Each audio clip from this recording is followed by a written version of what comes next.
to hear about real hypnotic manipulation, just listen to them. At the time that I was going through these techniques, I didn't realize I was being hypnotized because I had a preconceived notion in my mind that hypnosis involved somebody swinging a watch in front of your face and then putting you into a deep sleep and then making hypnotic suggestions to you. But none of that happened in Scientology. There was no watch swinging. I never went into a deep sleep. I was conscious of everything that was going on. I never lost memory of anything that happened. Basically, the way I looked at it was all I was doing was doing simple techniques that involved talking to another person. It never occurred to me that this could be a very subtle form of hypnosis. Okay, Flunk, you twitched your mouth. Start. All over the world, people are being put through this right now by Scientology trainers.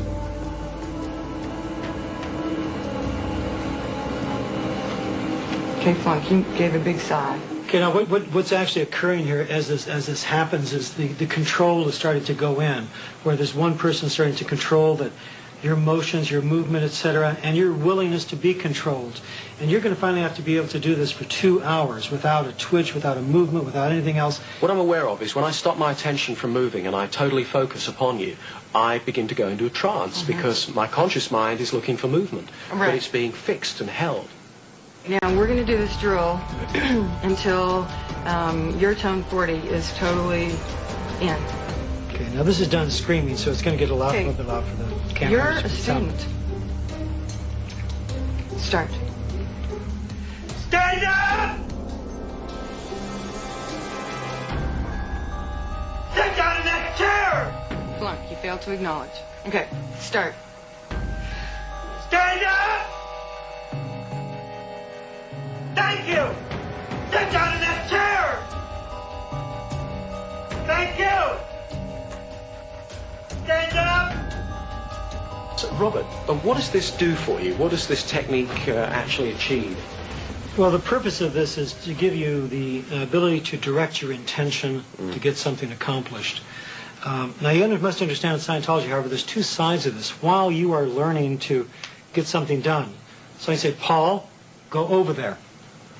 And I'm just able to direct you, because there's a lot of people that just say, Paul, could you sort of go over here for a second?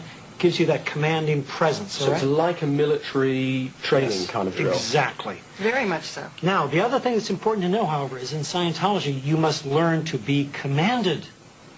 This is important because at the same time, while you are learning intention without reservation, you must learn control. So I must be able to receive your control. So when you tell me to go over there, I'm willing. So you are learning to control people, and you're learning to be controlled at the same time. Its members recalled there was one power over the mind he undoubtedly did possess: hypnotism. Ron Hubbard came to our club, and he hypnotized all of the members except me. I wanted to remain in present time and watch what was going on. And I remember it was fascinating. He told one boy that he had a little kangaroo in the palm of his hands. And the boy was going all around showing everybody his little kangaroo that was hopping around.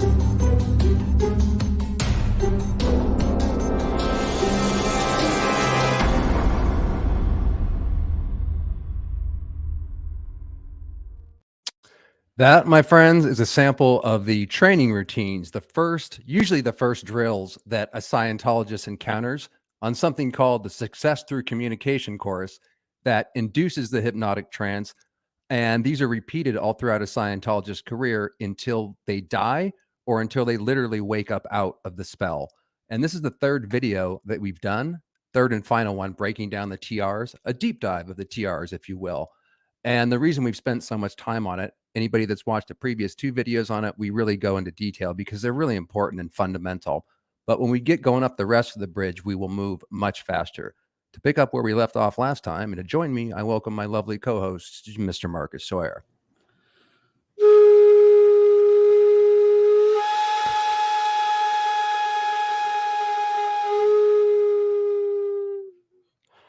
What an intro.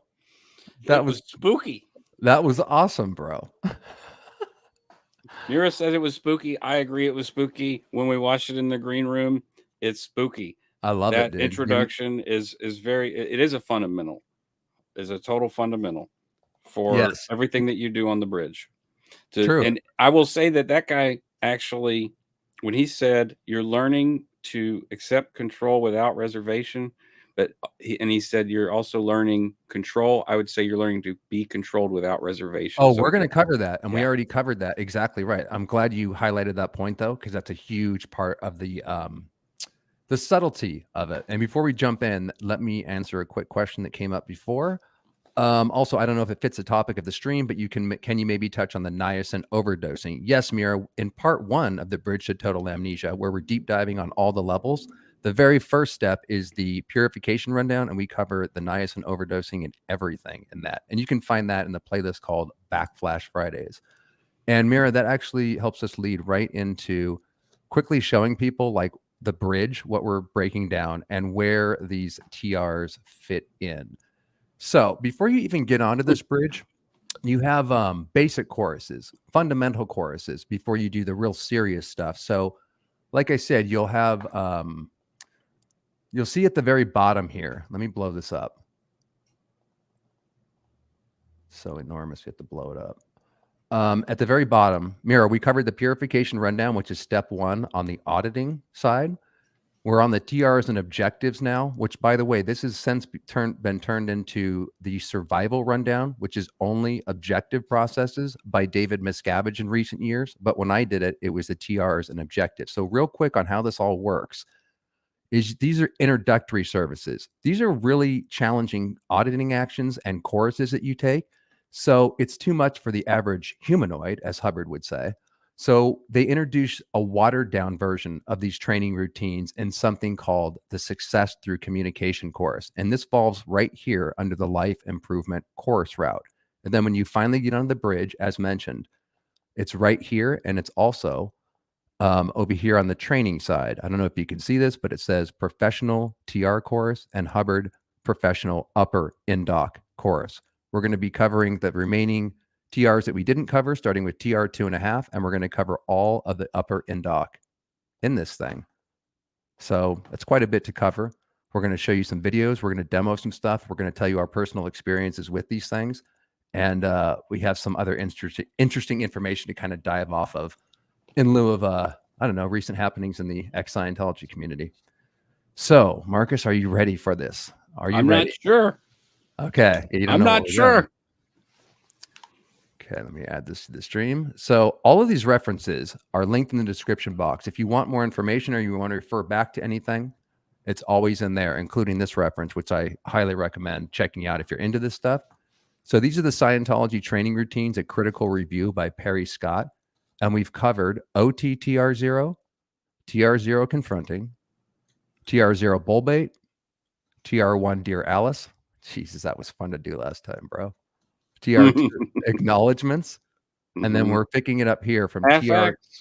Yeah, half acts. Do you mind if I just blaze through this one, Marcus? Yeah, go. Well, because we don't have to demonstrate, and there's no videos for this, but there are videos for the other ones. So I just want to show the audience real quick what we're going to cover in this particular broadcast. We're going to start here. We're going to do TR3 duplicative question. Try to say that 10 times fast. TR4 pre-clear originations. Don't worry, this will all make sense when we get there.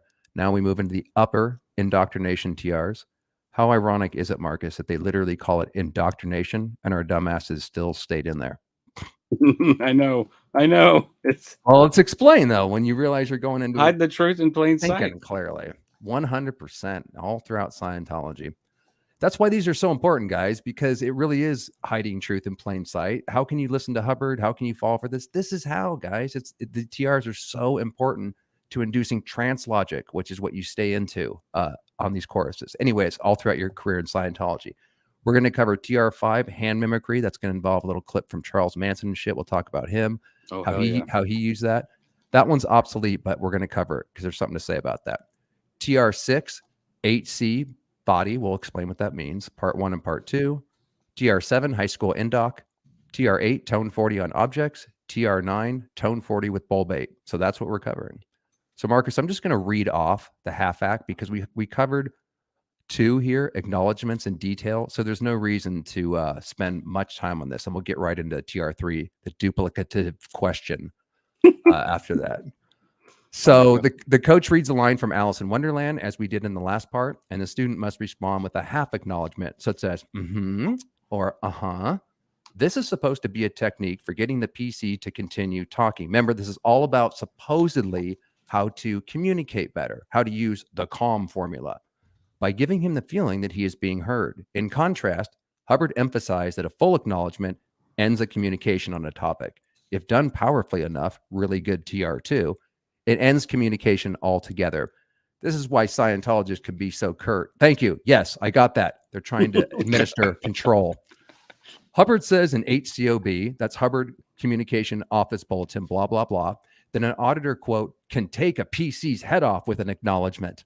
Comments like this, which are spread throughout Hubbard's writings, reinforce the idea that auditing subjects are machines to be manipulated rather than autonomous persons with rights of their own. In Professional Auditor Bulletin number 149, he says, if you acknowledge a pre-clear well, you will have the pre-clear under much better control. And we're right back to that point that you highlighted at the beginning, Marcus. It's all about control and being controlled. The bit about taking a PC's head off, though not meant to be taken literally, adds to the mystique of Scientology training by claiming supernatural effects if the techniques are practiced expertly. The inevitable failure to obtain such a high degree of control over people serves only as evidence that the student requires further training. Do you want to say anything on that, brother? Any comments? No? Well, I mean, on the you don't have to. acknowledgements, taking someone's head off, like, yeah, for sure. Special powers, right? Didn't you feel like he was kind of putting in a mystique way where this is a new technology and these rather mundane drills did have special power? I fucking certainly did when I was a kid doing these things. Acknowledgements, yeah. Like if and it does work. It does stop a comm. It does. You can stop a whole room.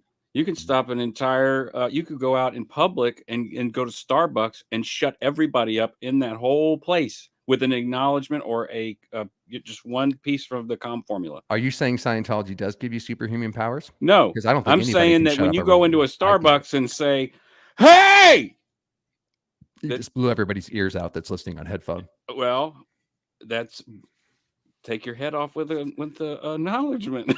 I got that. Okay, so that's a good point, man. It's all about, I remember doing this as a kid, Marcus, and I did think that these had like special powers or something. Yeah. Or I was learning special powers. Okay, so. I mean, it is. It's like social hacking. Yeah, exactly. Well, that's exactly right. So let's go into a video of Jesse Prince, amazing ex-Scientologist, and Stacy Brooks demonstrating this. And then I'm going to show you, because they talk about what it is, so we don't have to explain it. But then I'll show you what it really is from Perry Scott's analysis. So here we go. I think it's about 3 or 4 minutes.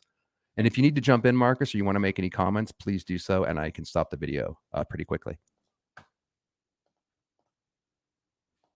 Now that we passed TR2, it's time to move on to TR3, the duplicative question TR. Now, with this TR, we start to move into really drilling a student to be ready to conduct an auditing session as an auditor. In Scientology, an auditor is basically the equivalent of a therapist or a psychotherapist in other kinds of psychology or whatever. The auditor sits across a table from the person who in Scientology is called a pre-clear and asks the person certain questions. The person then answers those questions, and the auditor must get an answer to their question before they can move on in the auditing session. So this particular TR3, is designed to train an auditor to get an answer to their question. I'll just read you from the material on the TRs, the purpose of the TR. And it is to teach a student to duplicate without variation an auditing question each time newly in its own new unit of time, not as a blur of other questions, and to acknowledge it.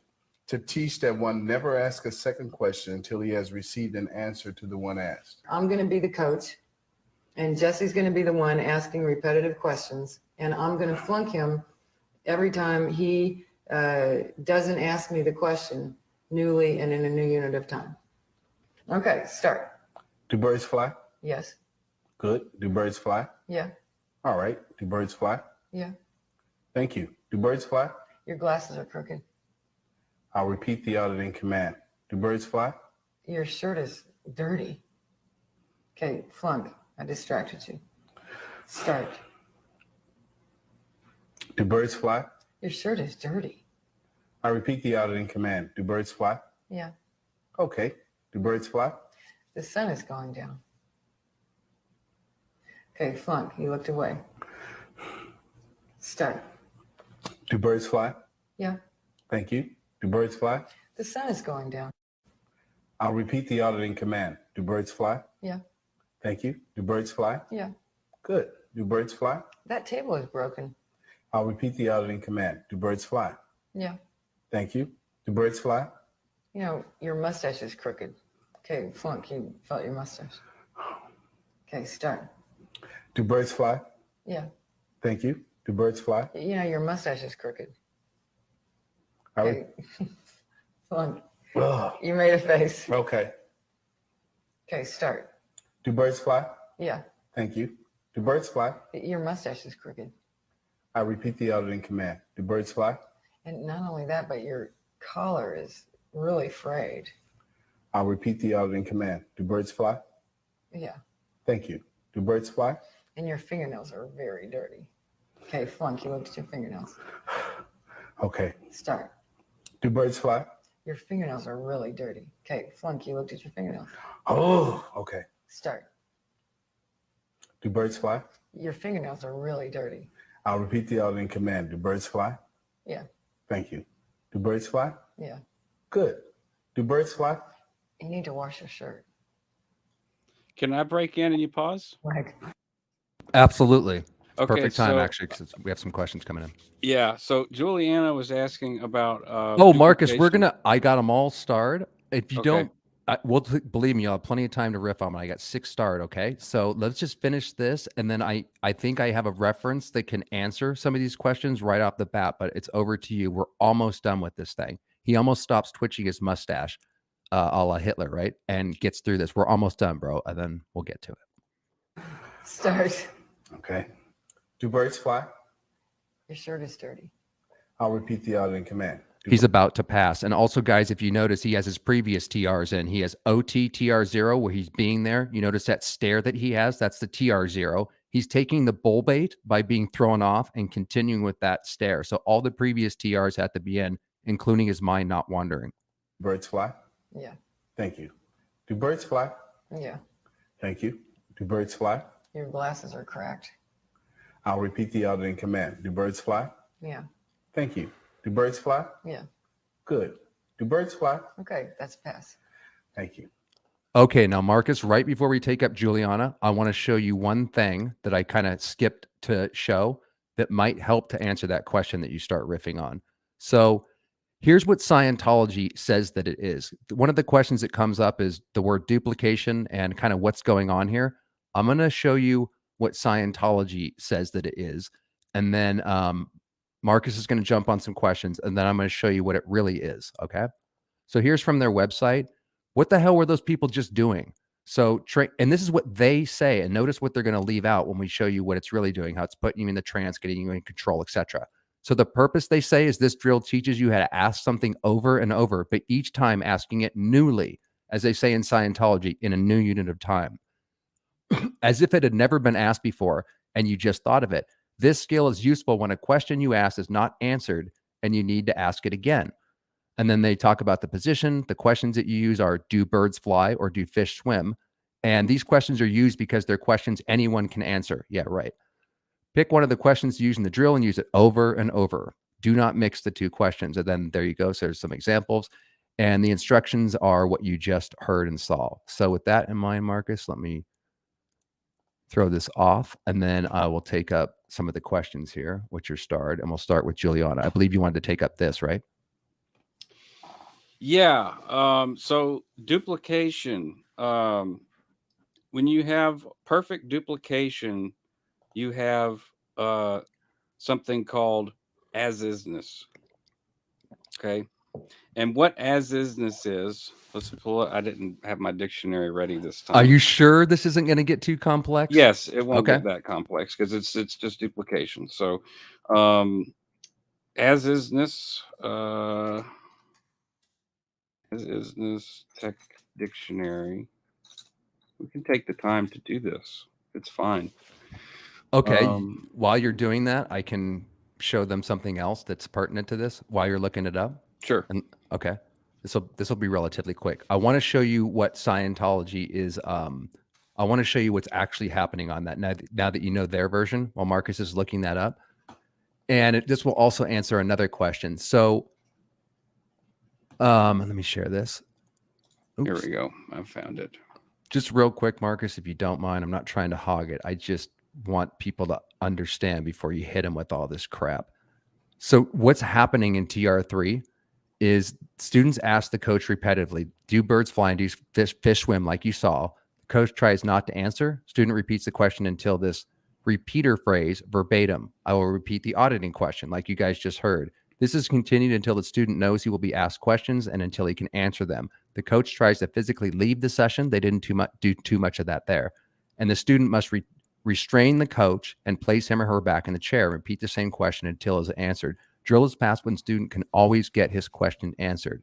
Now check this out. I will repeat the auditing question. What a strange phrase to have in a communication course. Auditing is Scientology's main money-making activity. Guys, this is where it baits and switches, where I've said before, you think you're getting in for a communication course, and now you're being introduced to this strange new thing called auditing, which is their money maker.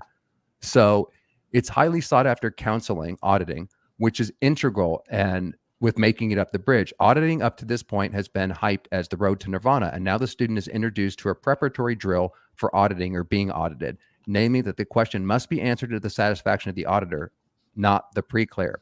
Contrary to many Scientologists' opinion, the pre-clear is not in control of the auditing session. While the treatment of the auditing process is beyond the scope of the discussion, questions in session are asked until an acceptable response is given. Cognitions, that means realizations, are spoon-fed to the pre-clear. Their purpose reinforces Scientology dogma and typically point to the need for more auditing. Now, this is a key point. It must be mentioned again that the student eventually becomes a coach in these TRs. In this way, the student learns that they must answer the question, that they will be repeatedly asked until the correct answer is given, and that they will be forcibly restrained if they attempt to leave the session. So you can see how already the mind control is being set in. Take it away, sir. Right. So creating that duplication and drilling this question and answer, do birds fly, do fish swim, is a sort of a basic level of agreement that you can have. Do birds fly? Yes. Do fish swim? No. And then he adds in the element of considerations, things that people would do or say to try to distract from the answer that you're trying to get or the answer that they're trying to get. And with perfect duplication, you get what he calls as-isness. And what that is seeing something exactly, the definition is to see something exactly as it is without any bias or misunderstandings, which will cause to vanish. Basically, you may have experienced something like this before, a moment where something becomes totally comprehensible and any attention, worry, anger, angst, or any negative emotion connected to it disappears. And so when you're doing these drills, you're flattening buttons, what they call them buttons. Like she's like, oh, your fingernails are dirty. You got something on your shirt. Oh, look at that thing outside. So your mustache is crooked. Your mustache is crooked. So anything that can be used as a trigger or a button will be, quote, flattened by these drills. And that creates this duplication and as-isness for the person and all of their this is where they tend to originate and cognitive wins, what they call wins, which is like, big, like, you're going to lose people, Marcus, if you say as is. Okay. So a human trend. I mean, do you want to explain that? I just did. It becomes a completely comprehensible concept. Like what we just saw becomes comprehensible when you do this stuff. Has a specific definition, which is going to lead into like a word chain. It's a specific Scientology word, and the concept she asked about duplication, and like I told her, I know it's hard to explain, brother. I wanted to take it up. I told her on my channel that would be a good thing for me to discuss in a whole segment. Like I could talk about duplication and as-isness and go there. But I wanted to at least address that and take it up and show that, or at least talk about that duplication is occurring in these TRs. I hope that answered your question, Juliana. If you have any more on that, throw it in there. And I'd like to acknowledge that I don't know if this is you, LS, that changed your profile picture, because I absolutely love dogs. If you did, and even if you didn't, I absolutely love your freaking dog. He's so cute, man. Couple other quick things, Marcus, before we move on. Suppressive pups, again, love the pups. Used to be suppressive kitties or something along those lines, suppressive cats, but look at those cutie pies. Anyways, yeah, we were reading from, I think that you're referring to this, right? Where we are reading from this. They're not called victims in Scientology's PR. What we're reading from, if this is your question, suppressive pups, is what they really are. And this is an ex-Scientologist that wrote this and broke this down. So he calls them what they properly are in Scientology: victims, dupes, etc. But obviously they don't say that in the Scientology literature, which we showed you earlier. And then, is the name of this TR related to the broader notion of duplicating? Is that part of what they're doing? Do you want to answer that, Marcus? Or did we already cover that? What is the name of the TR? You already covered. I think we already covered. Yeah. I mean, basically the thing with Juliana brought up was really, really deep question. I know. And I can cover that later, but yeah, we don't have the time for it right now. Cover it on your stream, Marcus. Yeah, I will. I'll cover that stuff. Guys, he's been putting up, finally, he's live streaming like almost every day. No pressure, Marcus. But he goes into depth on these kind of questions and really gets into the text. So if you haven't already, please subscribe. There's a link in the description box on these channels, on these videos we do always. And hopefully Juliana, he'll deep dive into that. Okay, so the next part. So now we're going to TR4, pre-clear originations. Again, this is what Perry Scott has broken down and what they really are. And then we're going to show you what Scientology says that it really is before we show you the funny demonstration with Jesse and Stacy. By the way, somebody asked in the chat, I haven't seen Stacy Brooks either. So I don't lately, but we have seen Jesse. I don't know where she's at either. Stacy, if you're out there, leave a comment. So what does Scientology say that training drill 4 is? This is originations. Definitions. It is important to understand the difference between an origination and a comment. It's only important to understand this in Scientology. An origination is something another person says that is about him, his ideas, feelings, or difficulties. For example, I feel really tired all of a sudden is an origination. A comment is a statement or remark another person says that is just about you. For example, your shirt is nice. Your hair looks great. Your tits are huge. You don't know what you're doing, are all comments. I don't think one of those was in there. Originations and comments are totally different. Originations by your coach are about him and how he is doing. Comments by your coach are remarks about you that have nothing to do with the question or how he is doing. A comment is a remark about you and said by your coach as an effort to not answer the question. So originations are handled, comments are disregarded. That's the point. And then the purpose, position, and all that, same questions. Do birds fly? Do fish swim? And we can now skip over, now that you've seen that, to Jesse Prince and Stacy Brooks showing you this.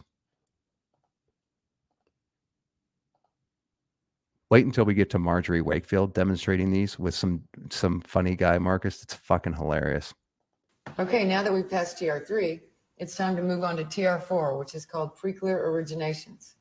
The purpose of TR4 is to teach the student not to be tongue-tied or startled or thrown off by session originations of pre-clear and to maintain ARC with the pre-clear throughout an origination.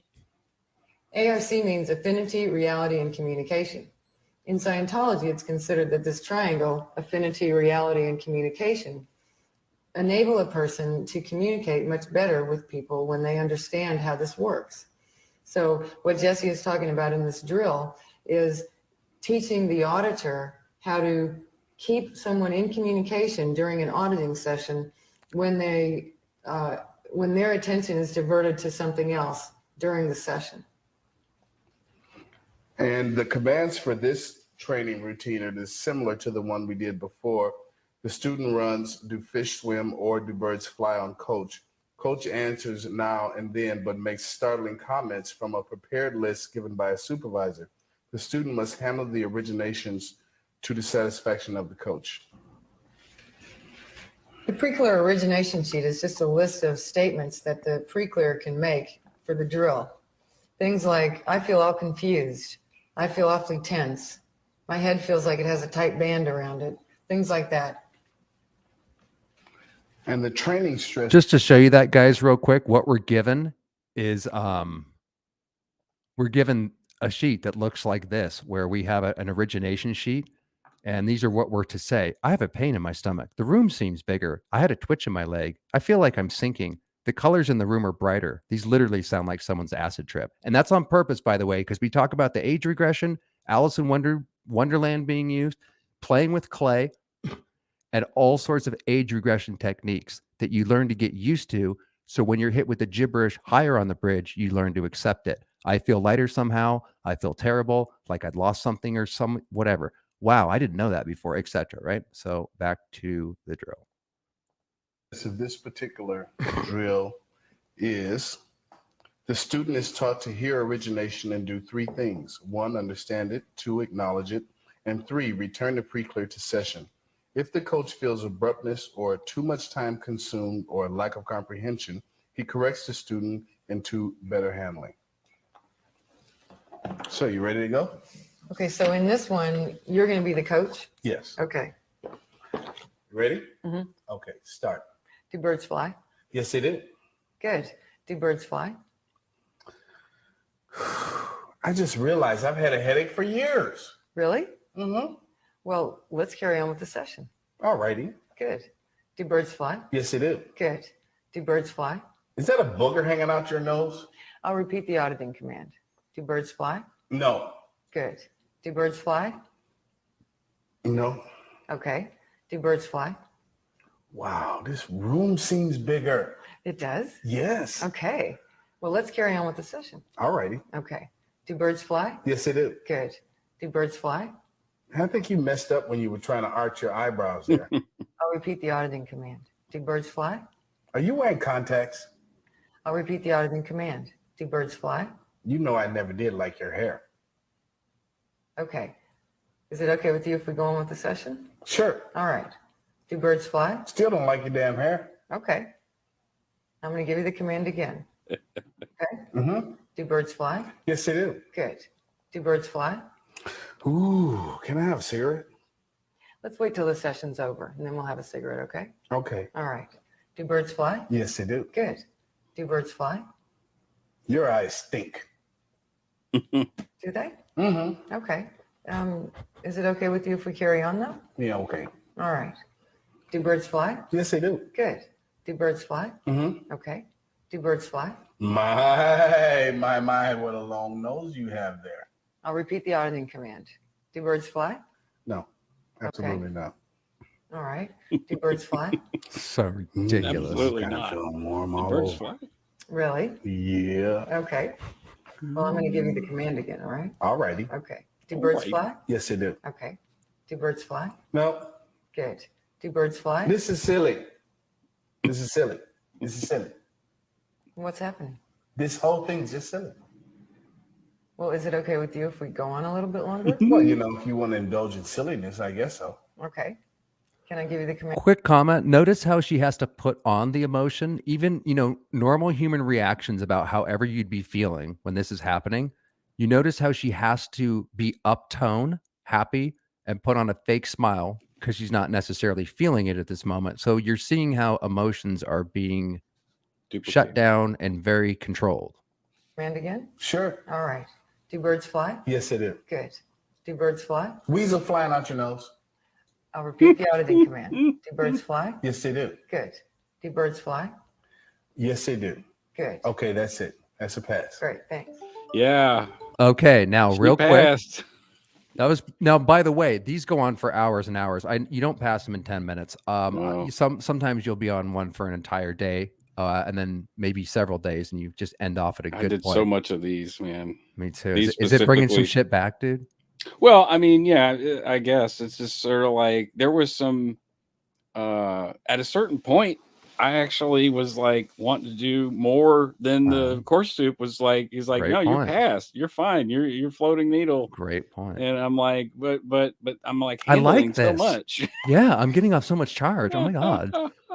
Oh, dude. Okay, so real quick, Marcus, let me show people what it's really doing. Again, this is from Perry Scott, not Scientology's material, to break down what's the real point of what you just saw. TR4, pre-clear originations. Same as TR3, but coach mixes the comments with important case information. Like, my foot suddenly started hurting, or I'm getting upset, let's stop. Student has to get the coach to continue using stuff like, oh, that's pretty normal. Let's just continue and see what happens. Again, notice the artificiality. I'll repeat the auditing question. Do birds fly? This next stop on the road to total freedom, or is it the slippery slope to total slavery? I call it the bridge to total amnesia because, yeah, of course, they take your money, your family, and everything else. But what's really happening on the deepest level is you're forgetting who you are and you're being made into a different person, literally a Ron droid. So you have amnesia on your true identity. And the way back, of course, is to remember, i.e. deprogram from Scientology and get back to who you were before this pseudo identity was added. So this next stop on the bridge to total amnesia adds another. Monica. Oh, perfect. That's the next stop. God, hey man, you hit me when I wasn't ready and I had to fucking jump out of this thing. Sorry for waiting so long. Every time Take a drink, take Monica, it's Friday. hit Backflash. All right, so good, good. Try to throw that in when we're not in the middle of something, but I like the concept. If you don't know what that refers to, we will probably be doing a whole video on Monica. But I digress. As the coach, remember the student becomes the coach. Oh, I forgot this part. So a case is the emotional baggage that comes along with the pre-clear to an auditing session. This is your reactive mind, the Freudian subconscious mind.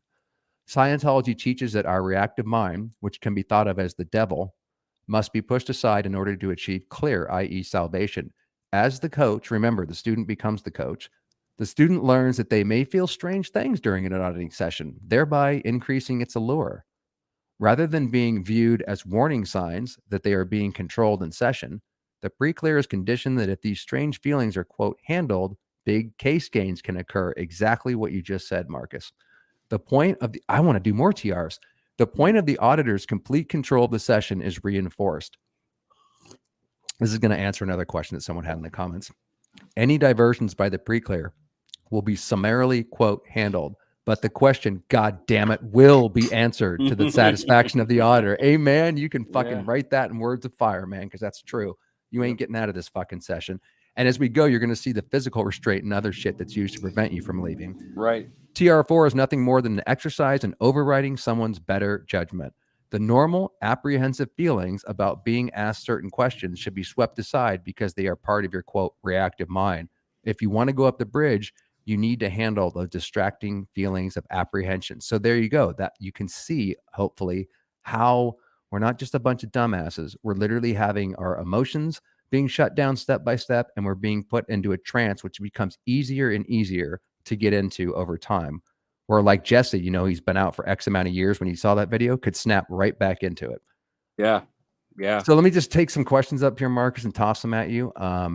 We already covered the duplication one, so we'll get rid of that. I just answered the eyes stink because people were like, "I stink," but that was actually a command that's written in the check sheet it's in the check or on the whatever the pre-made commands that you can give a pre-clear to do the drill as an origination for those. I got that. Did that fully stop the communication? Yeah.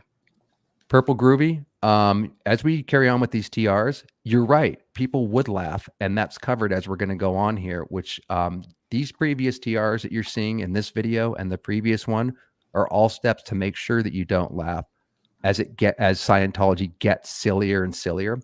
What's up, Goldie?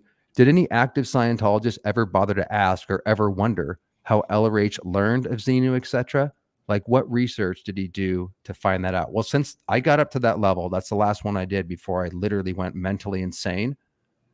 Goldie, you're thinking logically again. I keep trying to tell people this. I was not in a state of logic. I wasn't trying to figure out if what he was saying about how long Earth had been around was accurate, how long the volcanoes, which are discussed on OT3, have been around.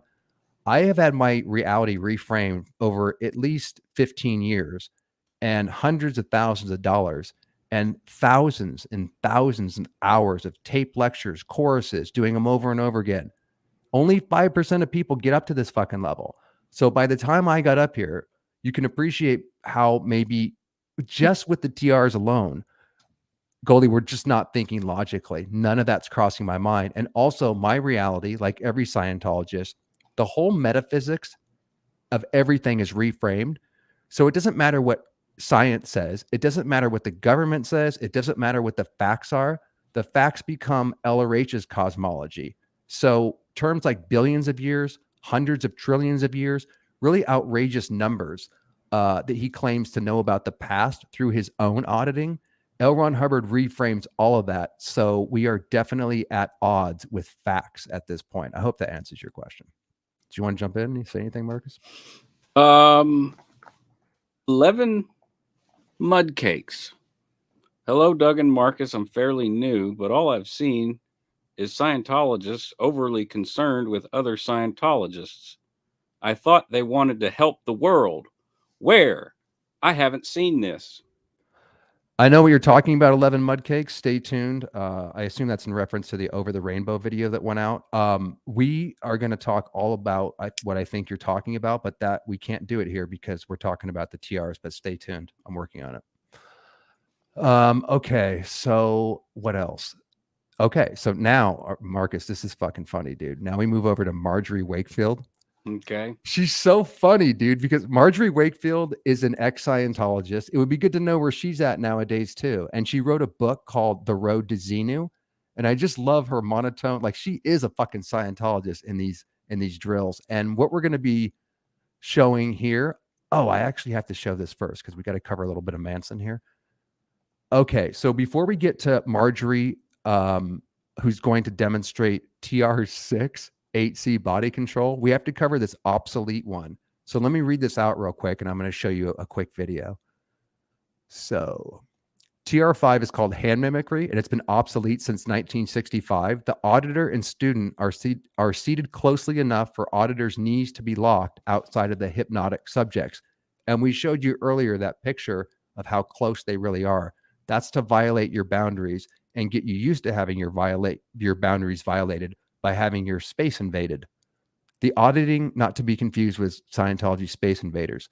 The auditing command is oh my God, Marcus, I remember this. I did this with Wayne. This is one of the first fucking drills I did. And it's like, it just happened yesterday. Yoda. Because I had a big win on Yoda this one. himself. He was like a little Yoda. So the command is put your hands against mine, follow them, and contribute to their motion. TR5 was first used as a CCH process, and that means communication, control, and havenness, another of Hubbard's famous triangles.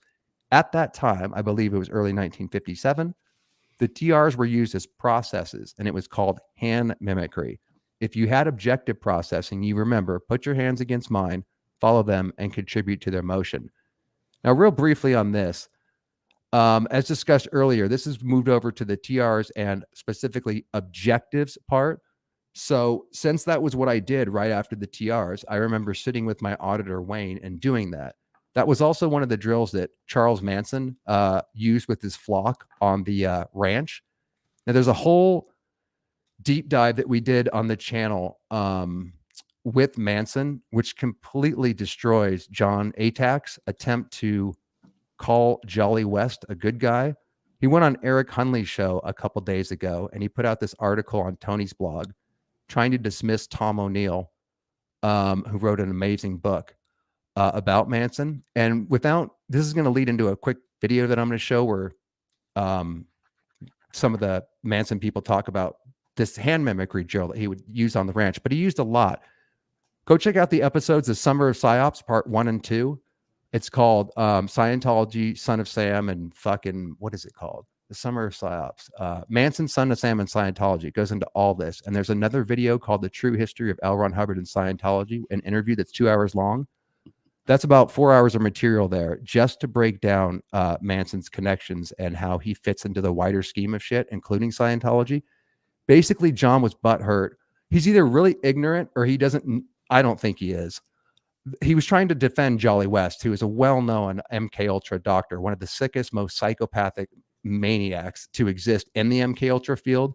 And like I said, either John's not aware of that or he's like pimped out there to try to protect his good friend, Jolly West, because he knew him well. And he's well known, like Margaret Sanger, another MK Ultra operative, all proven, by the way, guys. Like I said, it's in the video series and it's kind of well known. I'm surprised that he didn't know that. So he worked with these people. And I showed a part in the Summer of Psyops where Jolly and West is speaking to the ex-Scientologist. John was probably in the audience, where they now see him as the good guy, because Jolly West in particular and Eli Lilly, we were told, were evil fucking psychs on the whole track in Scientology. So often when the Scientologists get out, they go back to the normie world and they now believe the psychiatrist. Or, you have to use discernment. And to me, the world looks very different when you come out of a cult because you can spot other elements. So he's gone many times fighting Scientology and all that, while at the same time being a CIA operative. That's who funded him. So the Scientologist, rah Jolly West and the normie people, without doing further research, and that what this whole article was about that Tony put out. And that leads into this video where I'll show you a little bit about Manson. And then there it is. It's Summer of Psyops, Manson, Son of Scientology Part 2. So you can go check those out for more information. So I discussed some of these drills that Manson did in prison, as well as used on his followers in previous videos. But one of them is called the CCHs, or communication, control, and havingness. It's so much gibberish involved trying to explain this, but to keep it simple, it's called hand mimicry. And this is one of the tools that that Manson was known to use with his flock. He's whatever a person wants to make of him. He's a mirror, actually. One of his things was to stop you during the day, and he'd put your palms up to his, and then he'd move them in any direction that he could. Or he'd make a series of faces, and then you were supposed to try to keep up with them. Hand mimicry, the auditor, while I'm sitting in uncomfortable... By the way, this is the guy, Eric Hunley. This is one of the first guys that interviewed me a few years ago. This is the channel that he went on a couple days ago, and Eric kind of made him look bad. And John just sat there with this smirk, you can never be wrong or whatever. How dare you insult my intellectual capacity? Distance from him, he's looking right in my eyes, and they're trained to speak in this cadence speech pattern. He says, put your hands up to mine and follow their, he says, put your hands up to mine, follow them, and contribute to their motion. So we do a various drills like that where I'm mimicking wax him. on, wax off. I'm sorry, I can't help myself. Yeah, that's funny. That's exactly what it is, dude. Now that you mention that, it literally is wax on, wax off with my hands. Now you vary it and you do other things, sure, but it starts out wax on, wax off. Yeah. But you can see, Eric, how that combination of techniques would induce that state of mind after a while, and also the monotonous, repetitive process, repetition, also as part of that. Scientology. Okay, so I just wanted to show you that. That's the hand mimicry that I did on the objectives. And if you want to know more about Manson and all that stuff, please check out that video. And there's a hell of a lot more to even say about that. So we'll be doing much more on that connection. Jump in, brother. The last thing that you said there is called the truth effect, or the illusory truth effect, where you repeat something over and over and it becomes true. It becomes a shared reality and truth. The illusory truth effect. What do you mean, brother? That's what it's called. It's a psychological term. You can Google it. It's on Wikipedia. The truth effect, or the illusory truth effect. Based on the hand mimicry? Well, whatever you had just said, I can't remember exactly what it was on the video, but you said that it was by repeating things, like whether it's hand mimicry or whether it's verbal, like the TRs that we were watching previously, like that becomes a reality in itself. So it's called the truth effect. Just okay. FYI. I will have to look that up. I just was given an MU. So that's also you can break that down on your stream, dude. I already have Juliana. Video. Oh, yeah, I already have a give video. It to me then, and I'm going to link it in the description box. Anything you can Sure. give me or a reference, because I want everything that we talk about, Marcus, to people be able to refer. I do a whole video breakdown of the illusory truth effect. That will be in the description box a couple hours, guys, after this publishes. So moving on to now, that hand mimicry, like I said, used to be on what's called the Upper Indoctrination TRs. In the watered down version called the Success Through Communication course, which you get on as a newbie, that only includes these lower TRs. When you get to the pro upper indoctrination TRs, that's when you get into, they no longer do TR5 like we showed you. That's part of the objectives. And now we go on to TR6, which is 8C or body control. I want to point out that him using these numbers makes it sound scientific, confuses your mind, and gives something that's hypnotism legitimacy. So a lot of these words are used to already get inside your mind. And like I said, convince you that it's something other than hypnosis and it's actually a science. So part 1 says, I'm wondering if I should read this first or if I should I'm going to let I want to show you Marjorie, dude. So let me show you. Is her name Marjorie or is her name Monica? Marjorie. Oh, nice segue, brother. Fuck yeah. I gotta told you give to that keep up me to on my Beachcomber. game so the audience could get hammered by the time we're done. So every time you hear the word Monica, please indulge in your favorite beverage. I know hopefully Nasty Nathaniel has his beer right by him. But check this out, dude. So she's gonna let's show the obsolete one because it's so funny. Okay. And then we'll go on to TR6. She'll explain where I'll explain what it really is, and then we'll show her doing it. But here's the TR5, the old one, that not the hand mimicry, but the old one where you just used to move a body around. So check this out. Start TR5. Oh, you make that body shit. sit Hang in on. that chair. God damn it, Marcus. I do have to read this because otherwise this isn't going to make any sense. So let me just show you this real quick and finish off this. So that's the hand mimicry that it's changed into, but I forgot to read this that will make sense of what you're about to see. So auditor and victim, remember, this isn't Scientology. This is the ex-Scientologist breaking this down, which is correct. Auditor and victim seated closely enough for auditor's knees to be locked outside the hypnotic subject, again, removing boundaries. Later that year, Hubbard changed TR5 to an obscure process that is rarely used anymore. Only if the subject will not cooperate with the processing do they say, seat that body in that chair. It was common for Hubbard to point out the obvious. In order to process a person, you must get them to sit still for it, he'd write over and over. In 1958, he got reissued TR5. He reissued TR5 with a bit of fine tuning. You make that body sit in that chair was the new command. Now, these had kind of an electric effect on me because it always seemed like he was undercutting human knowledge. It was kind of, I thought that was cool where he says, before you can get onto the bridge, you have to, of course, get rid of drugs because your mind won't be able to access stuff. We have to first clear whatever, the toxins. So he claimed that around 1950 to 1960, he had all the technology, including the confidential operating spirit levels, operating thetan levels already figured out. But because society's so fucked up, he had to undercut it. Hence the purification rundown, hence the things that you just saw about Hubbard couldn't get people to sit still. So he created a drill where you fucking sit down. So I thought that was brilliant because he's undercutting it, even though it's obvious. He was doing it to get the fucker to sit down so he could always put him under control. It's always about control, control, control to reference all these things that you see in Scientology. So here we go, Marcus. You're going to see that version of TR5. Sit that body down in that chair. She did these. This is so ridiculous, by the way, bro. Check this out. Wait, you did these? Yeah. You sit down in that chair. You sit that body in that chair. Yeah. Mm-hmm. How did you end up doing it when this is obsolete? It was therapeutic TRs. I don't know. It was in the course pack. Interesting. Okay. That's very maybe Kathy and Tom. Well, maybe Tom and Kathy had it put in, just for you, dude, because you wouldn't sit that body in that chair. Yeah. So check this out, brother. Try not to laugh. Start TR5. You make that body sit in that chair. I'm not taking any more of this. I'll see you later. Hasta mañana. You make that body sit in that chair. Yeah.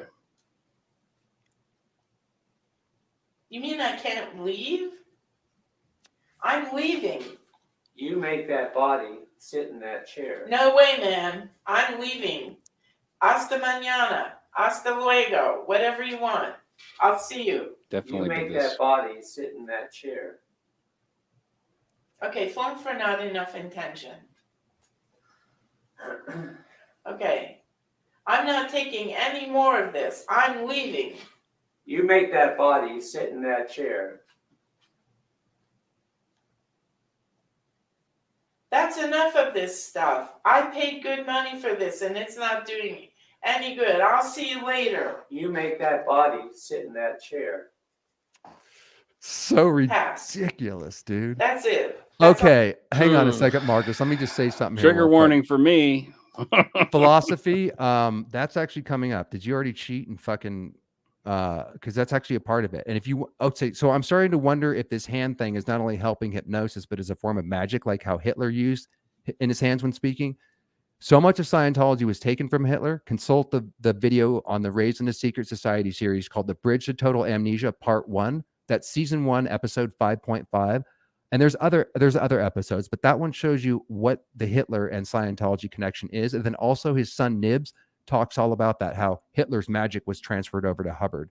And real quick, thank you for this segue, Goldie, because I want to show people that the videos that YouTube will not allow you to have are actually on my BitChute channel. And I wanted to, fuck, man. I don't know if I could pull it up here. Let's see. Marcus, babble away while I try to pull this up. And that's what I do. Okay, I'll just babble away. Well, just say whatever you have any yeah, comments? So this drill I actually did and watching this video and watching him, like, very gently push her back down in the chair. This is not how we were coached, how I was coached to do it. And because you weren't doing that drill, Marcus, because it is obsolete. I don't know why you would have been on it. Maybe we did this drill, and we had to keep the pre-clear in the chair, and it scaled up like more and more intense. They would try to really get up and really you'd have to really try to get up and really make them sit down. And Alex Merrick's pitcher for the Minnesota Twins in 2001, pretty big dude. When course soup is like, you're gonna have to amp it up a bit. Like, I was struggling to keep him in the chair. He's a strong dude, got big strong arms, throwing 90 to 100. And he's actually taking it easy. Like, he could just bust out anytime he wanted. But he gave me it was a gradient scale that went way higher than what we just saw. Not just like sit back down. This is more like, I'm getting out of here and jumping out of the chair and getting out of the chair and me having to put him back in the chair. So it was almost like the later upper indocs where you're physically handling. I was just going to ask you that. Let me know when we get into the upper ones if you're confusing that or if it's no. You're not. You literally said sit that body in that chair, sit that body in that chair. That was the only sit command. That body in that chair is what I remember. Non-standard tech, bro, being delivered. What kind of mission were they fucking running, dude? So here's my BitChute channel. Link in the description. Always. This is where everything that you see on the YouTube is here, but there's a lot of good shit here, guys. If you want to deep dive on the shit that YouTube censorship machine won't allow you to put up. So I just put up this one, American Death Cult. It goes into a deep dive into Charles Manson, Jim Jones, and the Process Church. The Process Church is an offshoot of Scientology, as covered extensively in the series. And then there's these amazing docs. They're mainstream, but I edited them in a way to cut out all the propaganda because, if you look at the mainstream, you don't have to go to conspiracy101.com. You can decipher what's going on, but often truth is covered, 90% truth, 10% bullshit. It's like almost everything in the mainstream media is basically hypnosis and brainwashing, but it doesn't mean that there isn't quality shit that you can't decipher. So a lot of these videos up here, I just edited it. I took some really high quality documentaries and just took out the propaganda, like I said. And Jonestown is very good, produced by Leonardo DiCaprio, but shows you that most of those people were murdered. They did not drink the Kool-Aid. And then if you want to go on deeper on that one, again, go to this one, American Death Cult, which will go into deeper shit about Jim Jones and also how that ties into Scientology and the other cults that were coming out in the 50s, 60s, and 70s. And then we also have, let me just show you what else we got up here. Laurel Canyon, that's covered in the Summer of Psyops, part 1 and 2. That's where I grew up when I was going up the bridge to total freedom and the bridge to Hollywood's enslavement. And we'll give you, again, it's not going to talk about Jolyon West. It does cover a little bit of Manson. It's definitely not going to talk about MK Ultra, but once you watch the videos on the channel, you can then put a face to the names, and it's an amazing documentary. Again, if you know what you're looking for, you can see a lot of things in these mainstream productions. Let me show you a couple more real quick. Over the Rainbow, that's on YouTube. Hopefully that'll stay up. If not, it's only one strike. 1 second, bro. Let me just finish this real quick. John Wayne Gacy, Devil in Disguise, an amazing 5-hour documentary that'll twist your head apart about what you think that's about. And then if you want to go, and then Ghislaine Maxwell. This one is amazing what they put in here, including the Mossad connections and shit. But then, of course, they throw in QAnon and the lizard people to try to dissuade you, and they pin it all on Trump. So I just removed all that. And there's that's definitely worth checking out. That's on Ghislaine Maxwell, and that actually ties into Scientology too, but that's another story for another time. And then we have Going Clear. If you haven't seen that, absolutely watch that. And The Clown and the Candyman. Once you finish that John Wayne Gacy documentary, spend 3 hours and be prepared to have your mind ripped apart as the rabbit hole goes even deeper in that. Do you have a friend that's in transcendental meditation? That exists a lot out here in Los Angeles. Be sure to show them David Wants to Fly so they can leave transcendental meditation. Scientology Black Ops. This is an unaired series with Paul Haggis and Leah Remini, which in retrospect is really interesting to watch, etc. That's all free, guys. You can go subscribe, link in the description box. I just wanted to show you that because many people don't know about that, and they're missing out on some awesome shit that we'll add to this series and shit. Marcus, the floor is yours. I need a floor. I got floors. The ceiling. Travis is here. Travis, awesome. Do you remember Monica? Oh, nice segue again, bro. We don't want to get the audience too fucked up, so I'm gonna have to ask you to lay out. That's three. I mean, in 3 in an hour, that's fair. Fair enough. Fair enough. Well, we've already gone an hour. Okay, we're doing good. So let me. So now we're gonna go back to. Let me think if I need to do. Okay, so I'm gonna. If you don't have any questions or comments, we will go on to the next one. Do you want to explain what 8C is, my man? Sure. And as you pointed out, it makes it look kind of scientific, but it's also symbolic because he explains in some reference somewhere that you turn it on its side and you've got an infinity sign. And the 8C, and the 8 stands for infinite, and the C stands for control. So this is the one of the upper indoctrination processes that leads to infinite control. That fits infinite control. So exactly right. An 8 turned on its side is the infinity symbol. Yeah. Okay, so I'll read this real quick, Marcus, and then I will show you the absolutely hilarious Marjorie Wakefield doing this fucking drill. I just love her. She's so funny. So actually, you know what? I don't even have to read this. Well, yes, I'm just going to read a little bit of this because there's only a certain part that's kind of important. So this is exactly what Marcus said. Infinite control, how to be infinitively controlled and how to have endless control over another person. So student walks coach around like a robot in constant physical contact. The student physically makes the coach's body start, change direction, and stop, with the student forcibly controlling the coach's body into doing things. As coach, you are instructed to offer some resistance, just to be sure the student is controlling you properly. Again, it's all about control. This exercise is the first gradient step towards giving control of your body to someone else. Now you know why rapes and all sorts of sexual abuses, which I've yet to come out, happen in Scientology. You're literally giving your body away to someone else, and this is how you're being set up to do that without resisting. In part 2, you're being shouted at until you comply with the instructions given. This is another strange exercise for a, quote, communication course. The bait given to the mark is that all processes have these 3 steps: start, change, and stop. How many fucking times have you heard that, Marcus? Ultimately, this exercise is about control and being controlled. To hammer home your point again, note that the student eventually becomes a coach. One suggestion I received was to coach with eyes closed, ostensibly to fine-tune the student's control. This effectively removes all control from the coach. So Hubbard knew that the mark's internal controls, i.e. his case, his reactive mind, may cause him to blow. That means leave the auditing session. This training is meant to intimidate the mark into bodily compliance. An extension to, you seat that body in that chair. Physical force, if necessary, will be used to keep you on course and in session. And now you know why you can't leave ruin finding session when you first go down to Scientology, and they will illegally, physically restrain you from leaving. And the commands are: look at that wall, walk over to that wall, touch that wall, turn around. Those are the commands. And you say thank you after each one. So that's basically it. Well, in this installment of The Gradient, you were introduced to verbal command. After sufficient repetition, the commands on the coach become almost robotic. Exactly. Keeping good TR0 and being in present time, i.e. not thinking about past or future. Just everybody Eckhart Tolle it, dude. Just be in the moment. Keeps you somewhat tranced, and response becomes almost automatic. If physical force is used in an auditing session, the mark could realize, this answers somebody's question earlier, I get up and smack them, this and that. Well, remember, we're on TR6, and you've already had your emotion removed, your fucking thought removed, all of this in what, week 1?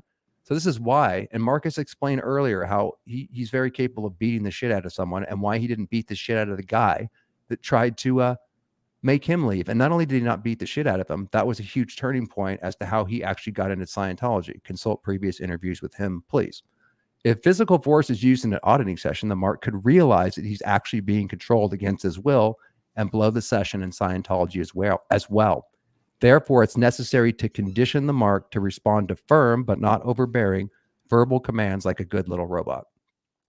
Anything you want to add, Marcus, before we show the lovely Marjorie Wakefield? Not pertaining to this, no. Mm-mm. You got nothing, man? Yeah, well, I mean, not pertaining to this, but I do. Philosophy said, control the body, confuse the mind, create the problem, and be the solution. Now, one of the things that is part of like staff meetings and whatnot, maybe in public ethics cycles, which are just two people getting together and talking, is the fact that we create problems. We like problems. In fact, one of the things you might be told by an ethics officer, if you have too many problems, like say if you're being registered for a new service and you can't afford it, and you've got bills, you've got mortgage, you've got groceries, you've got gas, all this stuff. Well, that's amazing. That's good. You have problems. Now, and that's what we do. We solve problems. So what we're going to do is we're going to create more problems. I know this sounds crazy, but we're going to create more problems, because when we create more problems, you're going to solve much of the problems that you already have. And it kind of makes sense. I think it was create a problem of comparable magnitude, or if you have X amount of problems, why don't you just double them? So it's a mental thing where if you can handle double that, then surely you can handle that which you can't handle. It almost makes sense, but not when it comes to your empty bank account.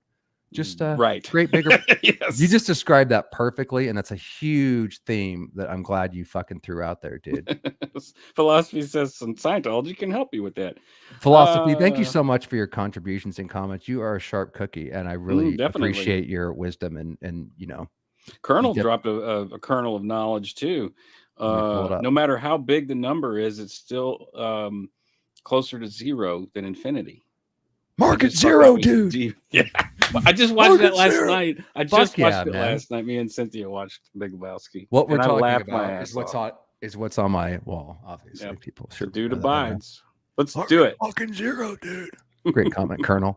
Okay, so check it out. Here we go with Marjorie again, and she should take us through the gibberish that we just described. That's all we're doing on this one. One of the trademarks, I see it in so many signs. Make that body sit in that chair. All right. After they finish this body thing, I want you to hear what he has to say, because it kind of highlights what Marcus was saying and what we've been talking about, and then we'll go on to that TR6 and shit, which is hilarious. Pass. That's it. That's all we're doing on this one. One of the trademarks I see in so many Scientologists is that they are really bossy, and that they are trying to control the situation constantly. And I think these TRs are actually training them to be that way. Well, I agree with you, and I think the TRs are used to teach the students to control others, to control communication, but also to be controlled. I think it's a two-way street. You learn both. Right. I agree. But that's an observation I've made over years and years, is Scientologists are just bullies. and I think that this trains them to be bullies. Not every Scientologist, I can't say that, but it seems to be a trait that I've seen. I've heard about that lately in particular. Yeah. Yes. So, Gee, I wonder what she's talking about there. This is why, unless you really deprogram and go, I feel, through some massive transformation, the Sea Org members in particular who are, trained within an inch of their life to be bullies, the most bullies, the biggest pricks in the cult, they often can carry that Sea Org mentality out with them. This is Monica Wakefield. Are you fucking gonna make me interrupt the flow? Cheryl did it. Cheryl did it. Fucking hammered again. God damn you. Cheryl, give it at least 10 more minutes. Where is she? I gotta find her. She said, "Hey man, I've got a beverage here." Oh, that's funny. Everybody's quoting lines from The Big Lebowski, man. But she didn't say Monica, but you picked up on that and therefore got everybody hammered in the audience. Good call. You're very clever today, Marcus. Now, here we go, dude. All right. Okay, that's it. TR6. All right. This is funny, dude. Yeah. Hi again. We're going to. Now, I believe she's not doing the part 2 on this where they give the commands that I showed you. This one is done simply moving the body around. Demonstrate 2 more Part 1. TRs called the Upper Indoctrination TRs. A strange name, again, for communication drills. In this TR, which is TR6. Okay, so what she's reading is literally Perry Scott stuff, which I just showed you. So let's have him get right into this so we don't repeat. This is so funny. Because we have limited space because of the camera we're using, we'll just use this little bit of space to do this drill. Perfect. Okay. In Scientology, you can use a whole room to do this drill. Yeah. Okay. Start. So absurd.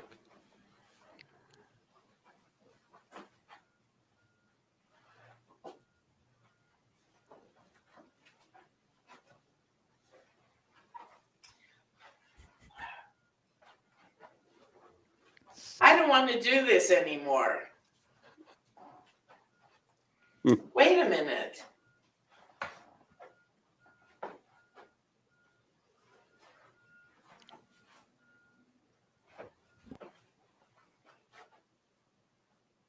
I'm tired of this.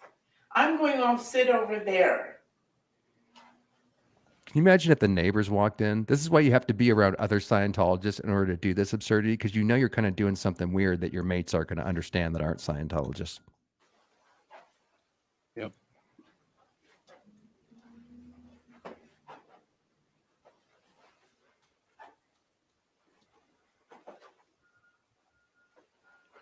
Okay, pass. Okay, now they skipped to TR8. There's no TR7 videos anywhere, so I'm just going to read it. And obviously, me and Marcus are going to demonstrate the auditing and many things up the bridge, but we obviously can't do this one because we're standing and we need to be in the same room. But I promise you, where demonstrations apply, particularly in the auditing, we will break this shit down. So you just saw part 1 of TR6. 8C, infinite control. And now here's the next drill that you do. Remember, this is all on the Upper Indoctrination course.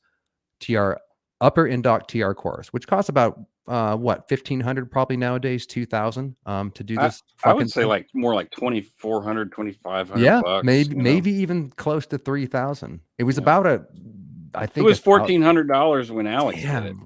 Really? Okay. And that would have been back in 2010, 2011. No, 2000. Oh, Alex, you're talking about.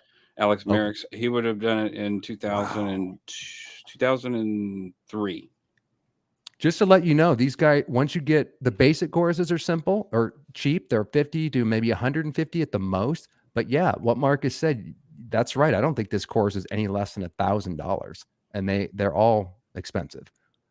Okay, so let me just read out TR7, Marcus, and then we'll have Marjorie take us to TR8. So this is called High School Indoc, and the commands again are the same thing. Look at that wall, walk over to that wall, touch that wall, turn around. These exact commands and acknowledgments are given to the coach with tone 40 intention. That means intention without reservation or limit. Think military command. The coach's body is then forced by being physically restrained and dragged, if necessary, to comply with the command. This is totally illegal, by the way. Coach does not do, I mean, when you're in a room Oh and God, these people yes, are it's trained like illegal. this, I don't even know why they You haven't think been about what shut I did down to by Alex. this. That's a I rape. That's a know. hate crime. You know, But what they would say in court of law is you both signed up. It's a religion, so you know what you're getting into with these rituals. But what I'm talking about, Marcus, is when you go in as a newbie and you're regged by someone like Jim Hamry, who's trained like this, they will fucking stop you from leaving the room, even if you're brand new. Yeah. Oh, absolutely.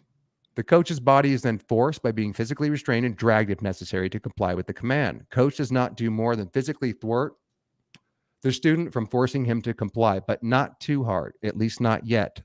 Wait until we get to the TR9. This training, which I know you have some stories from, Marcus, I'm already thinking of them. This training routine gets a student accustomed to the idea of controlling and restraining others, and thereby accustomed to being controlled. Again, we're back to the same theme. In real world terms, Tone 40 involves talking in a forceful enough voice, again, think military command, so that the target knows you mean business. It works well on 3-year-olds, though in most adult interactions where common goals motivate cooperation and compliance, Tone 40 rather invokes resentment. This training routine is not about communication in the real world. It's about the way Scientology communication works. Here, Hubbard's message is crystal clear. Non-compliance with Scientology's commands, especially during auditing, will be met with escalating levels of force. First, we had nonverbal, then we have verbal, and you're going to see as we go shouting, and as you're seeing now, physical. What a combination. When you sign up for services, you can give away your right to resist, since it's just your case talking. So why don't people leave? Well, once they train you about this reactive mind, this subconscious mind, you're resisting. You're not wanting to continue with the drill. You're not wanting to sign up for the course. The Scientologist knows that's just your bank or your case talking.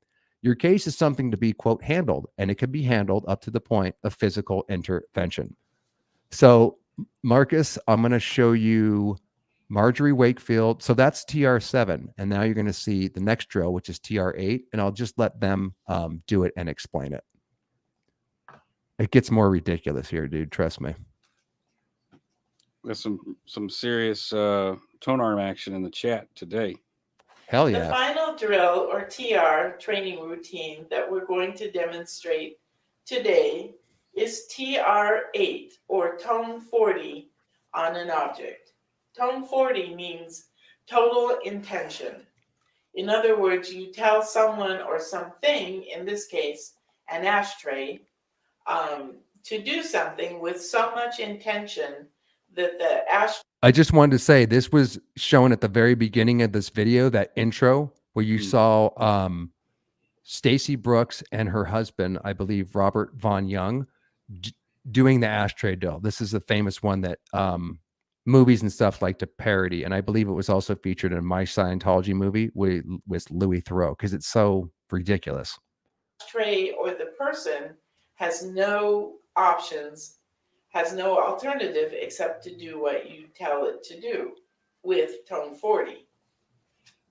Perry Scott writes, while doing this drill, by this point, I was so... Just to let you know real quick, she's reading off the very reference we did, and that will be linked in the description box for reference. ...deluded by the concept of tone 40 that the fact that I was lifting it with my hands became irrelevant. I gave the command, the ashtray stood up. After doing this for half an hour or longer, I felt like God, lifting the ashtray by sheer intention. My Thetans, or my spirit's intention, was using my arms and hands, though that was only for convenience, since with sufficient intent, they were not. I'm actually going to jump in here, Marcus. This is just the explanation. I'd rather read out what it is because I want to actually drive home the point, and she's kind of not doing the whole thing, but it's real short. Okay. So this is what's actually happening that you're about to witness. This is what's really going on. So trying to make the ashtray stand up.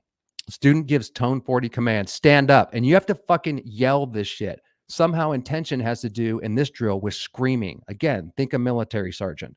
Tone 40 acknowledges with thank you. Sit down. Thank you. Repeat until cognition. That means realization. So something has to happen in all these drills. In auditing, you have to originate something. And it doesn't matter what the fuck it is, as long as you feel good about it. By this point, I was so deluded by the concept of tone 40 that the fact that I was lifting it with my hands was irrelevant. I gave the command, the ashtray stood up. After doing this for half an hour, I felt like God, lifting the ashtray by sheer intention. My thetans, psychobabble for spirit, intention was using my arms and hands, though that was only for convenience, since with sufficient intent, they were not necessary. And this plays into the whole track, the magical ideas that he thrusts on you, where you really do start to believe, because of that other information that you learn, that you, if you get high enough on the OT scales, if you go up to those confidential levels, you will be able to actually use your intention, because you almost did it on the lower bridge or this course. So intention was using my arms and hands, though that was only for convenience, since with sufficient intent, they were not necessary. I was allowed to stop when I cogged, that means cognition or realization, on this. TR8 is heavy-duty Scientology processing, or thought conditioning.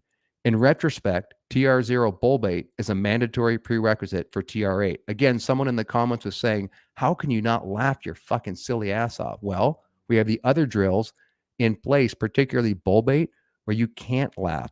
And that's why Scientology, this is a big part of why they're humorless, and you can't be what they call a joker and degrader.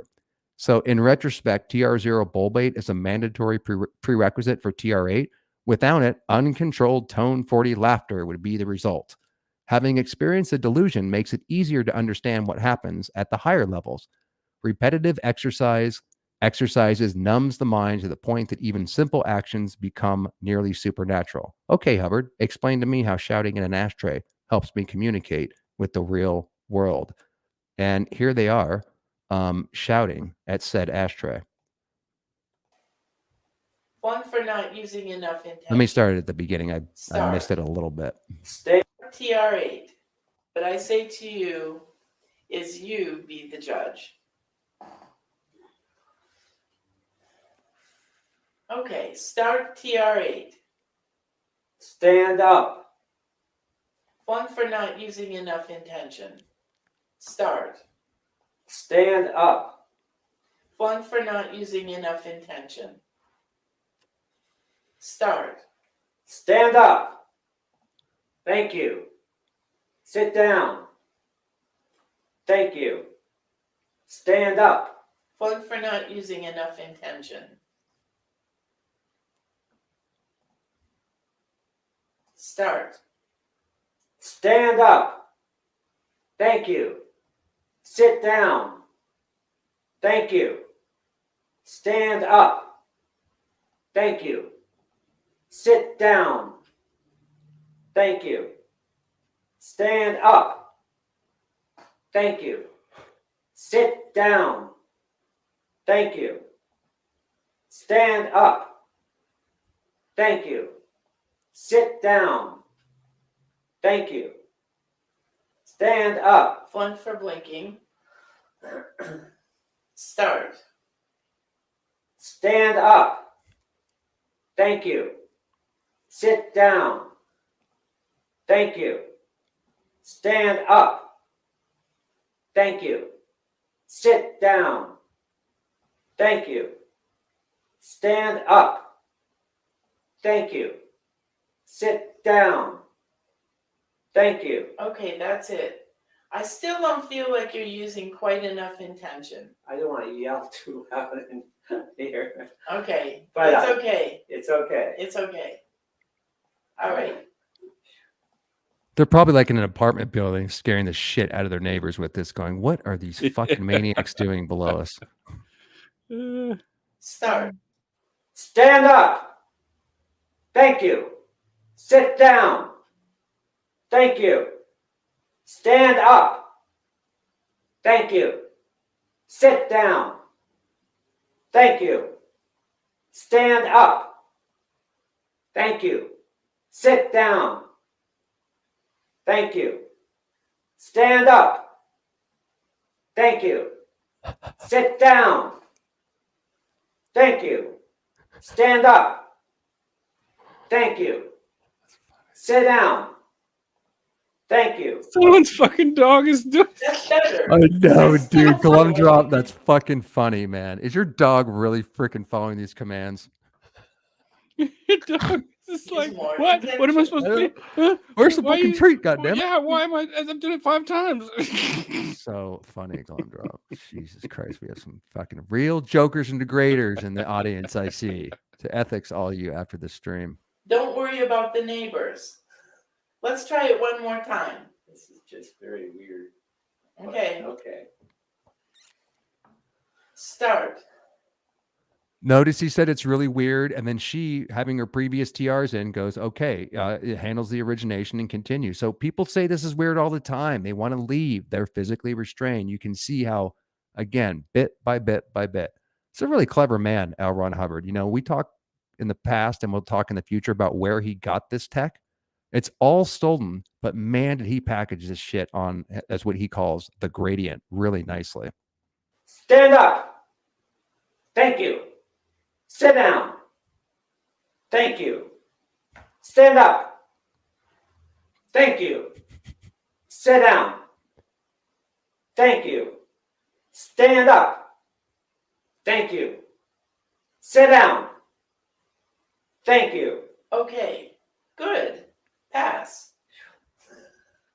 And I'm told that I've heard the rumor that this drill was done by Hitler. Here's the part with Hitler. And like I said, if you know the Hitler, yeah, there's even more to say about this, but it's not for this video. In the meantime, like I said, the Bridge to Total Amnesia Part 1 will explain more about that. And also Nib's son is sprinkled all throughout the videos because he's the best source on this. And I'm told that I've heard the rumor that this drill was done by Hitler with an apple instead of an ashtray. That Hitler did this with his soldiers with an apple. I don't know where Hubbard got it, but that's a possibility. Thank you for watching. I do. And also an ex reached out to me. Maybe he'll be coming on, maybe he won't, but he gave me even more information on Hitler. And I'll definitely be doing a video on that. There's so many. It's not like he came up with it anyways. It's like, it's always the same pattern. This is Nazism. This is Nazi behavior. Yeah. Scientology is really a Nazi cult. That's not just like for effect. They'll say that Scientologists will say that people persecuting them, they'll try to compare themselves to the Jews that were persecuted by Nazi Germany and all that. They scream that, but the irony is lost on them. It's literally Nazism. Yeah, and pre-clears and people who are not pre-clears, homo saps, otherwise known as wogs, which is a racial term, and it is same with Nazis. You know, well, it doesn't mean the N-word, but point taken. Das Juden, man, like they're not part of the race, the master race. They're not part of Homo Novus, and if you happen to be expelled into that as a Scientologist, you go out into the wog world, man. You are in a Jewish concentration camp. That is what it sort of feels. You think mentally, it's like, I'm here and I got to survive somehow. Exactly. And you know that on staff so well, brother. Well said, right? I mean, it's literally like that. That's why I say every day we should give ourselves a pat on the back. Somehow, I'm getting anybody that gets out of this thing. Some of the comments in the last a crazy minute. Stream, bro. Yeah. I'm trying to keep up, guys, but thanks for I'm following. We have some, like I said, we got some serious jokers and degraders here, which we have to handle. Good stuff. I'm trying to keep up. We only have one more TR, Marcus. I mean, okay, we're plowing through this. Dude. I know, and we'll just read this and then we'll handle any questions. And guys, we have as always. Either at the beginning or the end, we have an amazing song that either Marcus has produced, he plays on or whatever. And man, this song kicks ass in the outro. And I'll give you a chance, brother, to break that shit down. I got a good fucking story love for this it, song. Hell yeah. All right, so we covered that. So let me just go over here. So I'll just read TR. So check this out. I so remember this, Marcus. Tell me when I read this, if you don't. I just want you to riff off this, if you don't mind, whatever pops into your head. Because this one I really remember. You want me to read it, or are you going to read it? No, I'll read it. Okay. But then I'll throw it over to you, and just whatever pops into your head while I'm reading this, or jump in if you want to too. Okay. And also, bro, the reason I remember this, well, I think you'll explain. But let me just say this is burned in my head because, as it says here, you're getting close to the end, and by the time you fucking finish the basic TRs and you do the upper indocs, man, you feel fucking powerful. Yeah. Like you can command anybody around. I mean, you kind of are. I mean, think about it. You are a Nazi walking through the streets of Germany. They have power. Yes. But you know what's lost on him, Marcus, is what we talked about a million times here and what's been highlighted is you also don't know that you are being put under the same control. Totally. That's lost on you when you're in the Truman Show bubble. Right. So Just real doing the quick, job. TR9, tone 40 with bull bait. Again, tone 40 is the highest intention on the tone scale, which we also broke down in a previous video that you can be. Again, think just you really want something to happen. With bull bait, that means trying to throw the person off. Again, Marcus, whatever pops into your head here, because I remember you saying something about, I think it was with the baseball player where you guys were throwing each other around the room and shit.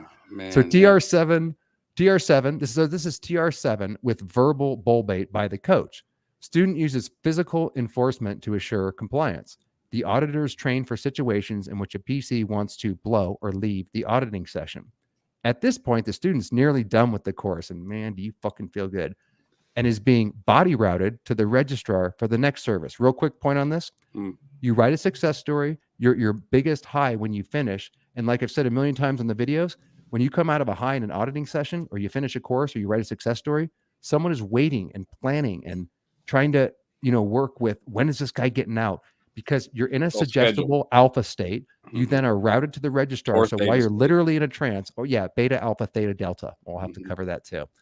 Whatever state you're in, you're not in beta conscious state for a while, depending on the size of the win. So of course you're going to be more suggestible when they go to sell you the next course. And that's part of it too. You can't get out of there going, thanks for the course, I'll come back later. It's part of your routing form. And all the Scientologist staff members know how to grab you and make sure that you continue on with the bridge. You're not allowed to leave after finishing a course. At this point, the student is nearly done with the course and is being body routed. How many times have you done this, young man? Get your overts off. To the registrar for the next service. High emphasis is placed on auditing, which again is a major revenue producer. The mystique of auditing, as well as the preconditioning given in these training routines, makes the lure hard to resist. This last TR has nothing to do with communication and everything to do with auditor training. Again, guys, you're being introduced. This is the first real time where you're being introduced at the very beginning to this strange new thing called auditor training. And they go, oh, you're curious about that? Why don't you come over and look at this bridge to total freedom that we have on every wall in every corner of this place? And let me show you what gains are available on the auditing side. Here, the student auditor issues tone 40 commands to the coach pre-clear, while the coach offers verbal as well as physical counter intention. As an amusing aside, this TR can be quite rough when two hormone-driven young males play the game. This TR was done in a large room devoid of sharp corners on a carpet with a thick pad. Student, as coach, learns that counterintention during an auditing session will be thwarted. You're not allowed to leave a session without severe consequences. Again, I told my auditor, Wayne, to go fuck himself. I tried to leave a million times, and the little guy, the little Yoda, you set that body in that chair. Yes. You know who Wayne couldn't stop? Who? You? No. Who? I know Adam what you're Guidry. gonna. Oh, I thought you were gonna say Monica, bro. That was a perfect segue. Nobody could stop Monica. Too fine, bro. Too fine. Yeah. No, Adam Guidry, and he had one leg, he had a prosthetic leg, and Wayne. This is fucked. Wayne took his fucking leg, and what? Yeah, Wayne took his fucking leg, and Adam lost his shit and started beating the crap out of him. Yeah, with his got leg.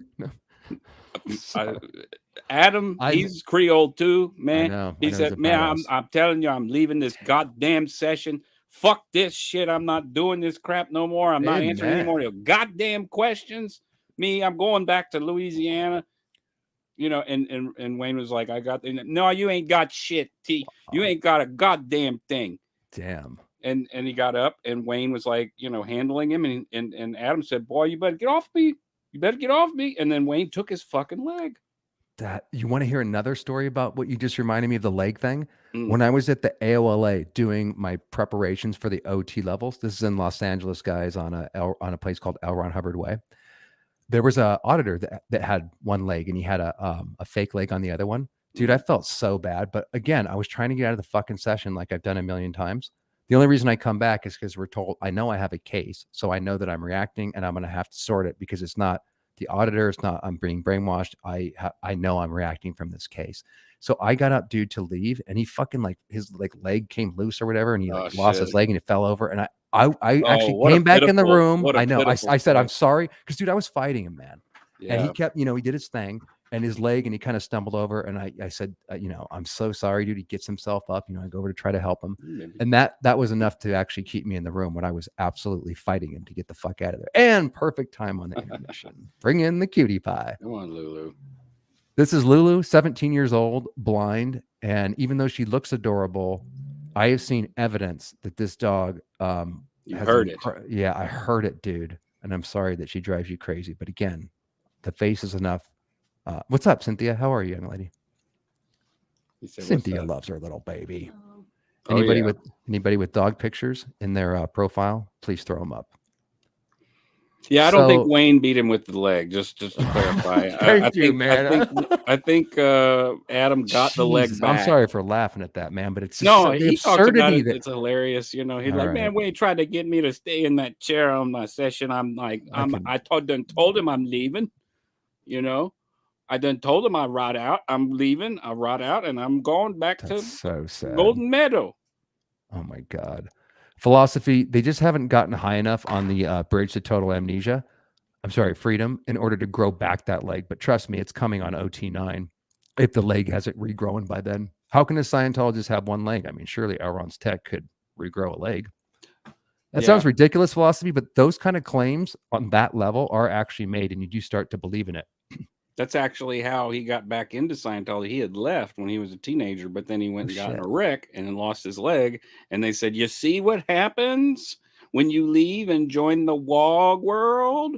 See what happens when you... That's a line from fucking... See what happens, Donnie? Do you see what happens when you fuck a stranger in the ass? Do you see? Do you see what happens when you fuck a stranger in the ass? I've seen that movie a million times, and you just inspired me that night. I need to watch it again. Really? Last night? Last night, it got more laughs than I thought it would have gotten because I've seen it a million times. So have I. I still fucking laugh at it too. That movie had fascist. Oh my God! What a get out of my beach town, you bum! Oh my God! Are you employed, sir? Are you? Do you have a job, sir? You might mind if I do it. Oh, okay. So Marcus, I guess we're fucking ending. We're getting ready to segue out of here. I want to give a shout out though, because people have been very kind this week. Absolutely. And donating, and you don't have to. It's just I don't want to have ads or super chats. Keep things kind of chill. But if you want to contribute on my page and Marcus's, and there's a link in the description box, always, like I said, to Marcus's page. Just wanted to give a quick shout out for people that want to throw a coffee. You can buy a coffee or you can do membership, where there's not much to offer. It's just basically to support the channel. And that the last couple weeks we had, there's some new ones here. So thanks, Corpse of Discovery. I'll have to see what that is. Whitney, who's Witness on YouTube. Jen, PK bought 5 fucking coffees. $25, dude. Thank you very much. Elizabeth, also known as SPTV Watcher. And this somebody is also named Elizabeth, but I believe it's someone different. And our one and only first channel member, Linda Ballard. I really appreciate it, Linda. You've been contributing a lot. Thank you. SJJ. And we covered Misbehaving and Below before. And then Marcus, do you want to explain, please, where this song that we're about to hear comes from? Sure. So in 2020, when everything was locked down, I got a call from an old drummer friend of mine, Dustin Hayco, aka Gus Hayco, and he said, "Hey man, he's a plant worker and he's real gruff kind of dude, drummer." And he said, "Hey man, remember that record we did back in 2007? I need to, since we're all going to die and everything, and my wife's working in medical, and yeah, I'm pretty sure I got COVID. She's got COVID. We're both going to die. So I figured, you know how to publish stuff. So I got this. You remember that record, right?" And I'm like, dude, I have no idea what you're talking about. He's like, Are you serious?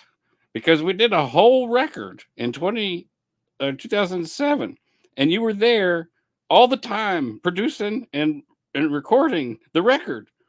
Remember? I'm like, no, I don't remember. This is a true story too, guys. I believe him, and he told me this before. It's like, dude, how can you record a whole album and not remember? I was drinking a lot at that time, and earlier someone said, have a drink. I don't drink because I learned that my heritage Just say it, man. Monica. Okay, because we have to do one out. There we You go. don't have to justify your heritage. I'm sure you can drink like a She's gonna tank have and a drink. still. Oh, okay. She wants me. No, look you at don't what have she's to doing. drink it. See, he's not. She's forcing it on him. Is that an alcoholic beverage, young man? Yeah, that's a beer. Okay. So I was drinking a lot, and we did produce a record, an entire record. It's called Roscoe Pebbles and the Woodlawn Family Band, and the name of the album is called Woodshed. And it was a collaboration of like several artists from Southwest Louisiana. And this particular track that we're going to listen to was from a session where I was pretty drunk and everyone was drinking. We were all alcoholics at that time. And yeah, totally. Drinking is different in Louisiana. I mean, we can go to drive-throughs and be like, they put a little piece of tape on the top. It's not an open container. It's all good. Just don't get caught. What's up, Travis? And then if you get pulled over by the police, nice marmot. Yeah, you get pulled over by the police, they'll say, just don't get caught with that, okay? And we covered that in his interview where he not only got pulled over while drinking, but had done like incredible amounts of coke. So if you want to hear that story, I don't think we talked about that on the broadcast. But, we have. Maybe it's in the ones that got deleted, but I actually have them. So I know we talked about that. Okay, fun. So yeah, we're all drinking, and this song, everyone was feeling, they were in spirit, right? So they're like, you need to just do it one take. Fucking, you can lay it down, dude. Yeah, man. You can just fucking go in there and rock that shit. You got it. You got you can pick like a motherfucker, man. You can pick like a motherfucker. So guess what? One take. And I'm like, man, I can pick. Yeah, I can pick, but like, can I just like? It's a 20-minute song. Like, I already laid the rhythm guitar track down. Now they want me to do a lead guitar part over the entire track, one take, that has to be super fantastic, that everyone in the room had to approve of and be like, woo, with their beers. So that's the ramp up to what this track. And motherfucker, not only did you lay this down while 7 shots and laying on the floor and don't even remember recording this song, let alone the album, the fucking lead and the rhythm guitar makes me want to fucking bang the shit out of my head. Lead. I couldn't play it today if I tried. This I song can play is the fucking other sick. parts, but I can't play the lead, the solo. There's a solo at the end. So hope you guys enjoy it. Yeah, there's a whole album called Woodshed. It's an eclectic mix. You could probably split it into 4 different EPs, but we put it in one record. So and I will link this in the description box. And I like that you shout out new artists and people each time. I love these guys. And you know what I love about your shit, Marcus, is like every song that you do, make yourself and produce, it's so fucking different, a different style and everything, but it's your style, your thing. And I just fucking love every song more and more. I thought Going Clear, the first song we started out with, you're never going to top that. And it was like this special, amazing song. I'm not kidding you, bro. Every song gets cooler and cooler and cooler. So my friends, thank you very much for, I just love your music and your style, dude. Again, if you want to support Marcus in his music, you can go to his music channel that's linked in the description. I've got my coffee check out his page pins set and up shit. too, and got show him some love. GoFundMe for some other projects I'm working on. I have multiple YouTube channels and multiple things going on, but I don't have a source of income. This lovely lady has supported me since 2019, and I would not have the luxury of being able to do this without her and without y'all's help. So it's all fan supported and all fan driven. Me and Travis did a record with Rick Nelson in 2021 and released it in 2022. And that was all from supporters and fans. So if you like what we do, please help. I got no other source of income at the moment. So, and it all goes towards art. Marcus, we're talking coffee money here where they throw you $5. No one's getting rich off this, but if you can throw them some love, that will be fucking awesome. Absolutely. And we leave you with this amazing fucking song. Thanks again, guys. It's really awesome to see familiar faces and shit. Take care.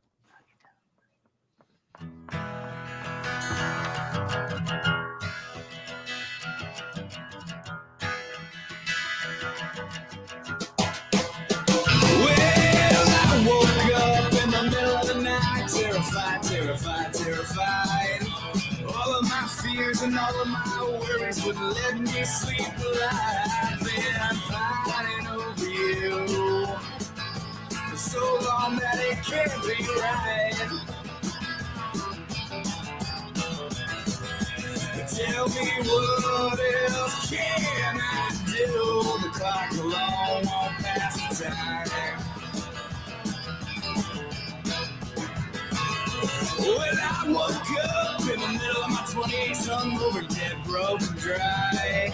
There's nothing you can say, nothing you can do that's gonna change my mind. This time I'm giving all I got to give, and all I got is just for you. And all I ask of you is just say you want me to.